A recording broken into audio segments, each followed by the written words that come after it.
Well, the heavy lifting is underway here at Redskins Park, and Doug Williams, Senior Vice President of Personnel, heavy lifting in the front office is going to come to a head next week with the draft. Yeah, we did a lot of heavy lifting, but we still got a little weight left. Yeah. You know, we kind of finishing up towards the end of getting the board and everything straight and talking with the coaches and seeing how they feel. But it's been good. Doug, as we get closer, how do things change for you? Are you guys done with the board? Does the board change on Wednesday of next week? What happens? Well, good thing about it, we got time. And, you know, probably by Saturday, after we finish Saturday, we'll pretty much have the board set. But, you know, you can go to bed on Sunday and wake up on Monday and the draft night into Thursday, and you still make some changes because you still got to watch tape, you know, because some of the guys might be some discrepancies there. Right.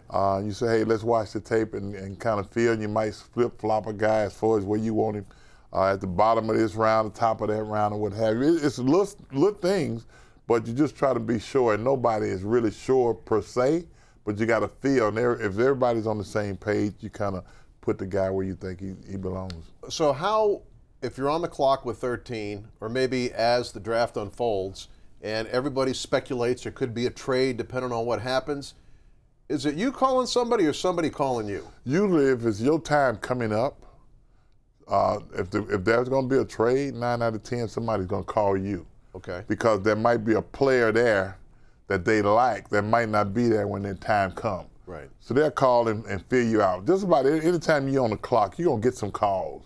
Some people just be filling you out, or just checking to see if their guy is there or what have you. And we do the same thing, you know, but at the same time, probably about 3 picks out, you know, we all huddle up and start talking about, we might have 5, 6, 7 guys on the board and go over those guys as what's the possibility, because at the end of the day, the guy you might want might not be there because somebody else might pick him. So you got to have, you know, 4 or 5 guys that you really like. Right. And where you're picking, you want them to be in that grading period, you know. So those guys are there, and you say, hey, we can live with this guy, that guy, that guy. If that guy leaves, you get another guy to put him in there, and you just go from there. That's the excitement of it, because it's an imperfect science. I mean, no guarantees, but you got to do the best you can with the hand you're dealt. When you talk to these players, you talk to them at the combine, you bring them in, you talk to them for interviews. What are you trying to find out during these discussions? What make them tick, and what not they can learn. For me, when they come down and we sit down and talk, you know, we talk about school, we talk about family, we talk about how they grew up and how much they like what they're doing, how they enjoy the process. And then we send them down to the coaches, and the coaches put them on the board to find out, you know, what they know about football, do they have a passion for it, what not they could learn, what they did at their school, call a play that you ran, show me the formation. Just try to find if there's a recall in them and things like that. Now, if you take a look at position of need versus best player on the board, what is your philosophy? If you look at it and say what we need, I mean, everybody know, you know, we need to improve this, we need to improve that, but you can't go into it saying we're going to take the guy that we need to plug in. Right. Because that guy that you need might not be there, and you got some guys on the board way higher than the guy you say I want to plug him in. And that's why, you know, it's old cliche. People always say we're going to take the best player available. Right. And that's what we try to do. We try to go by the board. You know, we got grades on guys from the first round all the way down to the 7th round to free agent. So you just don't want to pick a guy because we got to plug him in and play at this position. There's no guarantee he's being. There's no guarantee. You want the best player, because I don't care who he is. If he's the best player on the board, he's still going to help your football team. Doug, your staff's done a heck of a job getting ready for the draft. I mean, this is the group that you put together. Your chance to brag on your guys a little bit here.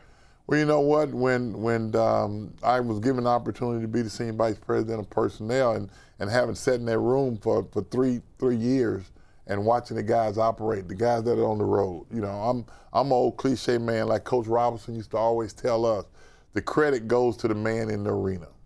And the guys that's been in the arena, the guys that's been on the road, doing all the dirty work per se. And they've been up and down the road getting information on guys, and just to come back and put it all together, to know what Kyle Smith and Tim Gribble, Kyle is the director of college and Tim is the assistant director of college, and to sit in there and we talk about players and I've had an opportunity to watch a lot of guys, and you got all these guys that do the area, Gribble going over the top, Kyle goes over the top, Scott Campbell. All those guys are in there, has done their homework. And, you know, you got guys like Jeff Scott, who's helping us with our analytical type of stuff along with Cole. You got our pro guys like Santos and Richard Mann that are helping do some things that, like when the scouts on the road, they can't do it. Kyle will call one of them and say, look at these guys. So as a group, I really think that all these guys deserve a bow because they have worked their cags off. Isn't it an incredible amount of time? You're talking about all these guys, and you also have your area scouts who've come in. You know, they're here too. The amount of hours that have been put into this is just incredible, and it's still not an exact science. It's off the chain because we've been here now. I'm going into our third week, and you talking about coming in and starting at 8 o'clock in the morning and probably not finishing up to 5:30, 6 o'clock every day. And the thing about it, we're at the big desk. You don't even have to move your book because work is not done. Yeah. You come back in the morning, you start over, and you do the same thing. And the fact that we sat there all day in the same room with each other talking about players, and nobody's going to be in agreement with everything that you say sometimes. The good part about it that, one disagree, two agree. We all walk out there and we all on the same page, and nobody's getting mad because you don't like the guy that I gave a higher grade. You don't think he's that good or what have you. But I think that's what it's all about is everybody in there. Because if everybody thinking the same way, something wrong. Yeah. It seems to me here at Redskins Park, the level of excitement has been ratcheted up, not only because the draft is almost here, but the players came in this week, and the building's full of players, and you got the whole roster and getting ready for the draft. So what are your thoughts now? The off-season program's kicked off. I think you probably got 90%, over 90%.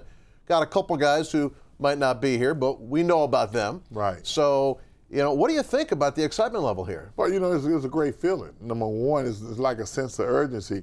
We've been in the meeting room for the last couple of weeks or so, and nobody's around here but us. Yeah. And all of a sudden, you hear all this noise down the hall. It's a great feeling because, if you was a parent at home, you hear everybody making noise upstairs, you say the kids are home. So with all the guys coming back and say, hey, man, the guys are back in town. And that's a great feeling, knowing what you're working for and what you're looking forward for the season, and to see everybody coming here working, and the strength coaches, the trainers, even the chef downstairs is working a little harder right now. Final thing for Doug Williams, and it's a dynamic that I think you have to address, or actually I want your opinion. You've got players here coming in, and we know a lot of them are fighting for jobs. At the same time, they're going to hear, oh, the Redskins are looking at this player, the Redskins are looking at that player, might be looking at this position or that position. And if I'm playing one of those positions and I'm a veteran on the roster, how do you think guys deal with that? Well, I think if you're a veteran on this roster, you realize you got to look at this thing from the standpoint that I got to go out, I got to be in shape, I got to make sure nobody comes in here and take my job. I always liken it. And I tell the young guys, when I'm talking to the guys that's been in here visiting, I tell them that this pro football is kind of like being in the jungle and you're a lion and there's a gazelle, where the slowest gazelle got to outrun the fastest lion, and the slowest lion got to outrun the slowest gazelle to eat in the morning. So you got to get up running. And the most important thing, get yourself together, be ready to play, because you never know what's going to happen. Competition, man. It is competition, but that's what it's all about. Thank you, Doug. Thank you.